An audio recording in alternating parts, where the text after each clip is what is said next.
और ये बातचीत चल रही है कि किस तरफ ऊंट करवट लेटेगा और कौन बनेगा पाकिस्तान का प्रधानमंत्री। बल्ला छीन लिया इमरान खान से और बल्ला छीनने के बाद इमरान खान को छीन लिया पीटीआई से। इमरान खान है जेल में।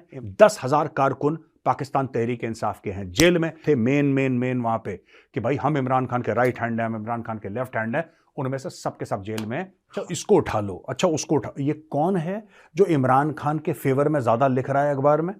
उठाओ उसको जरा। इसके भी पाकिस्तान के जो चुनाव हैं वो रहते हैं फिक्स्ड कि कौन जीतेगा, कितने से जीतेगा, किस मार्जिन से जीतेगा, प्रधानमंत्री कौन बनेगा। फॉरेन मीडिया कह रहा है, फॉरेन थिंक टैंक्स कह रहे हैं। और धांधली किस प्रकार की भाइयों? छोटी मोटी धांधली नहीं कि किसी ने बूथ कैप्चर कर लिया, किसी ने किसी के वोट किसी को डाल दिया। ना ना ना, जब पाकिस्तान में धांधली होती है फिर वो पाकिस्तानी स्टाइल में धांधली होती है। वो लाहौर से लड़े, इस्लामाबाद से लड़े, एवरीथिंग इज फिक्स्ड। तो दोस्तों 1970 का चुनाव जीत जाते हैं बंगाल रहमान, जीत जाते हैं चुनाव थंपिंग मेजॉरिटी के साथ। वजीर आजम उन्हीं को बनना था और लोग पागलों की तरह उनको फॉलो करते थे। उनकी बे पाकिस्तान से अलग होने की मुहिम शुरू हो गई दोस्तों। इसलिए सुना रहा हूं इतिहास, क्योंकि यही चीज आज पाकिस्तान में हो रही है।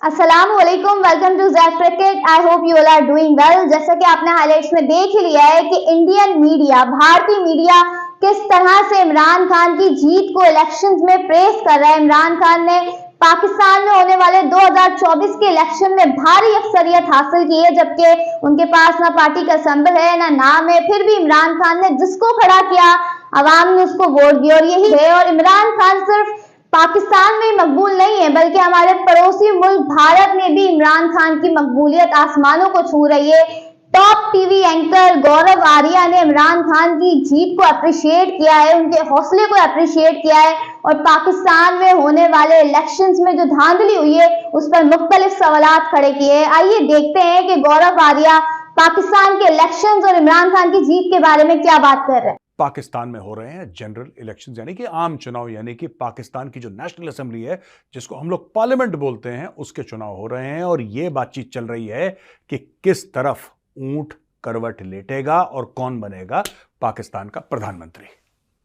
अब दोस्तों ये तो आम चर्चा है कि बनना है नवाज शरीफ को, क्योंकि पाकिस्तान के जो चुनाव हैं वो रहते हैं फिक्स्ड। मसला है कि प्रधानमंत्री कौन बनेगा। तो लोग कहते हैं, ये फॉरेन मीडिया कह रहा है, फॉरेन थिंक टैंक्स कह रहे हैं, जिनको मैं कोट करूंगा अभी थोड़ी देर में, वो लोग क्लियरली कह रहे हैं कि साहब ये जो बंदा है नवाज शरीफ, ये चौथी बार प्रधानमंत्री की शपथ लेगा पाकिस्तान की। अब दोस्तों 44 पॉलिटिकल पार्टीज जो हैं वो इस चुनाव में हिस्सा ले रही हैं। 44 पॉलिटिकल पार्टी, 44 और 266 नेशनल असेंबली की सीटों पे ये लोग लड़े। पाकिस्तान की 77 साल तारीख का 12वां जनरल इलेक्शन है, 12वां। और कोई ये शपथ लेके नहीं कह सकता कि 12 में से एक भी कोई ऐसा जनरल इलेक्शन हुआ हो पाकिस्तान में जिसमें मैसिव धांधली ना हुई। और धांधली किस प्रकार की भाइयों? छोटी मोटी धांधली नहीं कि किसी ने बूथ कैप्चर कर लिया, किसी ने किसी के वोट किसी को डाल दिया। ना ना ना, जब पाकिस्तान में धांधली होती है फिर वो पाकिस्तानी स्टाइल में धांधली होती है, यानी कि जो कैंडिडेट हैं उनको पागवा कर लेती है। दूसरे कैंडिडेट को जिसको हरवाना है उसके पास रात को फोन आ जाता है कि तुम्हारे बच्चे और तुम्हारे बीवी हमारे कब्जे में है बेटा, अगर तुम चाहते हो कि वो जिंदा लौटें तो तुम चुनाव से स्टेप डाउन कर जाओ। चुनाव लड़ोगे तो अगले दिन सवेरे तुम्हारे घर के आगे उनकी लाश पड़ी होगी। ये सब पाकिस्तान में आम चीजें हैं दोस्तों।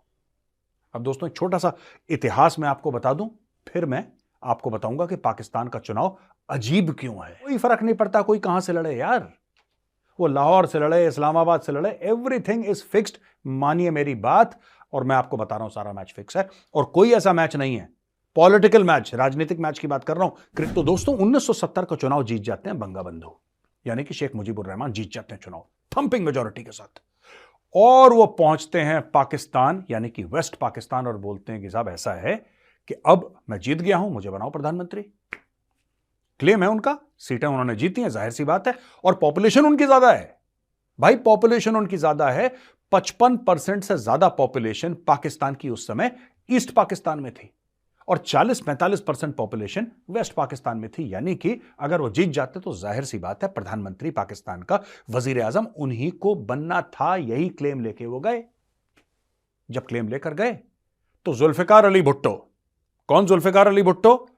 जो आज की तारीख में बिलावल भुट्टो नहीं है, बिलावल भुट्टो उसका नाना, उसने मना कर दिया। उसने बोला कि ये बंगालियों को हम देंगे राज, ये बंगाली, ये पतले पतले छोटे छोटे। एक्चुअली ही सेड दैट, बंगालियों को देंगे। क्या ये डिजर्व करते हैं? उसने बोला साहब डिजर्व वाली क्या बात है, वोट लेकर आए हैं, भीख मांग के थोड़ा आए हैं, वोट लेकर आए हैं, छाती ठोक के वोट लिए, सबके सामने बीच में गए, वोट लेकर आए, लोगों को अपना प्रोग्राम बताया, लोगों ने विश्वास जाहिर करा, लोगों ने वोट दिए, बनाओ प्रधानमंत्री। उन्होंने मना कर दिया, उन्होंने मना कर दिया। इससे दोस्तों ईस्ट पाकिस्तान में हलचल हो गई, क्योंकि शेख मुजीबुर रहमान कोई आम पॉलिटिशियन नहीं था, बड़ी इज्जत थी, उनकी बड़ी इज्जत थी, और लोग पागलों की तरह उनको फॉलो करते थे, उनकी इज्जत करते थे, उनको प्यार करते थे। उस बंदे को जिसको लोग इतना प्यार करते थे, मेजॉरिटी ऑफ पाकिस्तानीज, इन्होंने उसकी कर दी बेइज्जती। उसको बोला कि तुम्हें बनाएंगे, भागो यहां से। वो वापस आ गए, और यहां से शुरू होता है, पहले देखिए, and they put there foot down. एक लैंग्वेज का चक्कर हो गया, दूसरा चक्कर हो गया ये चुनाव का। वहां पे पाकिस्तान से अलग होने की मुहिम शुरू हो गई दोस्तों, और परेशानियां इतनी बढ़ गई कि 16 दिसंबर 1971 को दोस्तों बांग्लादेश बन गया।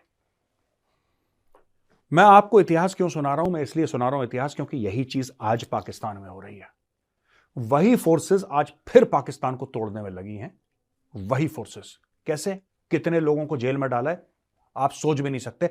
हजारों की तादाद में, लोग कहते हैं कि 10,000 से ज्यादा। 9 मई के वाकये की बात कह रहा हूं, जब इमरान खान को पहली बार जेल में डाला था। 9 मई के वाकये के बाद 10,000 से ज्यादा लोग पाकिस्तान तहरीक इंसाफ के जेल में हैं। पाकिस्तान तहरीक इंसाफ से जो बैट का सिंबल है, बल्ले का, जो उनका इलेक्शन सिंबल है, जैसे भारत में है ना, कांग्रेस का हाथ, बीजेपी का लोटस है, कमल का फूल, समाजवादी पार्टी का की साइकिल है, और मायावती जी की पार्टी जो बहुजन समाज पार्टी, उनका हाथी है। तो अलग अलग पार्टीज के अलग अलग सिंबल होते हैं। उसी प्रकार से पाकिस्तान में 3 पार्टियां मजबूती से आगे चल रही थीं। अब 2 ही चल रही हैं, एक को कर दिया गायब। कैसे? अब मैं आपको बताता हूं दोस्तों। एक पार्टी है, यानी कि पाकिस्तान पीपल्स पार्टी। यह ज्यादातर सिंध बेस्ड पार्टी है, जो कि जुल्फिकार अली भुट्टो ने शुरू करी थी। तीर, एरो, एक तीर, उसका चुनाव चिन्ह है। दूसरी पार्टी है पाकिस्तान मुस्लिम लीग नून, यानी कि पाकिस्तान मुस्लिम लीग जो पीएमएल है, उसके भी पाकिस्तान मुस्लिम लीग नून, उसका चुनाव चिन्ह है शेर। पाकिस्तान मुस्लिम लीग नून का हेड है नवाज शरीफ, और पाकिस्तान पीपल्स पार्टी का हेड, जिसका तीर चुनाव चिन्ह है, उसका हेड है बिलावल भुट्टो जरदारी। दोस्तों तीसरी पार्टी, यानी कि तहरीक इंसाफ, पीटीआई, पाकिस्तान तहरीक इंसाफ। पाकिस्तान तहरीक इंसाफ का लीडर कौन? इमरान खान नियाजी, और उसका चुनाव चिन्ह बल्ला। बल्ला छीन लिया, क्या समझे आप? बल्ला छीन लिया दोस्तों, बल्ला छीन लिया इमरान खान से। और बल्ला छीनने के बाद इमरान खान को छीन लिया पीटीआई से। इमरान खान है जेल में, इमरान खान की बीवी है जेल में, 10,000 कारकुन पाकिस्तान तहरीक इंसाफ के हैं जेल में। और जो इमरान खान की फर्स्ट लाइन रिपोर्टिंग थी, जो लोग थे मेन वहां पे कि भाई हम इमरान खान के राइट हैंड हैं, हम इमरान खान के लेफ्ट हैंड हैं, उनमें से सबके सब जेल में। खास तौर से शेख रशीद भी जेल में है। इलेक्शन है, उसमें लोगों का यह कहना है, आपके जितने भी फॉरेन थिंक टैंक्स हैं, जितने भी वहां पे एम्बेसी, मैंने बोला नाम बताऊंगा, वहां पे एम्बेसीज हैं, राइट, जो जियो पॉलिटिक्स के बारे में नॉलेज रखते हैं, जो डिस्कस करते हैं, जो व्हाइट पेपर्स या पोजीशन पेपर्स लिखते हैं, सब के सब ये कह रहे हैं कि जनरल मन बना लिया है कि नवाज शरीफ बनेगा पाकिस्तान का प्रधानमंत्री वंस मोर, यानी कि चौथी बार वो बनेगा। ये अजीबोगरीब माहौल है, ये अजीबोगरीब माहौल है। पेश करना चाहता हूं दोस्तों, आज तक पाकिस्तान में 30 प्रधानमंत्री रहे हैं, 30 प्रधानमंत्री रहे हैं, और एक ने भी 5 साल का टर्म कंप्लीट नहीं करा। पाकिस्तानी प्रधानमंत्रियों का टर्म जो होता है, या जो उनकी लोकसभा है, जो उनकी नेशनल असेंबली है, उसका टर्म होता है 5 साल। आज तक 30 प्रधानमंत्री हुए, और 30 उनका रिकॉर्ड है, 30। किसी भी प्रधानमंत्री ने 5 साल कंप्लीट नहीं करे। यहां पे देखिए, मोदी जी के 2 टर्म कंप्लीट हो चुके हैं, 10 साल मोदी जी कंप्लीट कर चुके हैं। मोदी जी कह रहे हैं कि मैं तीसरी बार भी जा रहा हूं। तो यानी कि आप ये समझ सकते हैं, ये आंकड़ा सुन के, कि पॉलिटिकल स्टेबिलिटी और इकोनॉमिक स्टेबिलिटी किसी भी देश के लिए कितना जरूरी है। अच्छा इसको उठा लो, अच्छा उसको उठा। ये कौन है जो इमरान खान के फेवर में ज्यादा लिख रहा है अखबार में? उठाओ इसको जरा, इसके बीवी बच्चों को उठाओ। ये पाकिस्तान में चल रहा है। तो डर के मारे, खौफ से सब लोगों ने, इलेक्शन के पहले आपको यह पता है कि कौन जीतेगा, कितने से जीतेगा, किस मार्जिन से जीतेगा, प्रधानमंत्री कौन बनेगा। इससे बेहतर कंट्रोल आपने देखा है कहीं पे? दुनिया में कहीं ऐसे चुनाव नहीं होते जैसे पाकिस्तान में होते हैं दोस्तों। तो मैं ये कहता हूं पाकिस्तानियों से कि ठीक है भाइयों, जाओ वोट करो, पाकिस्तानी इलेक्शंस में हिस्सा लो, और पर आप वोट करेंगे आपको अच्छा लगेगा, मनी मन आप खुद से झूठ बोल पाएंगे कि आप इस डेमोक्रेटिक सर्कस का सो कॉल्ड आप हिस्सा हैं। ये जो आपके साथ मजाक हुआ है, कम से कम थोड़ा बहुत आप भी यहां से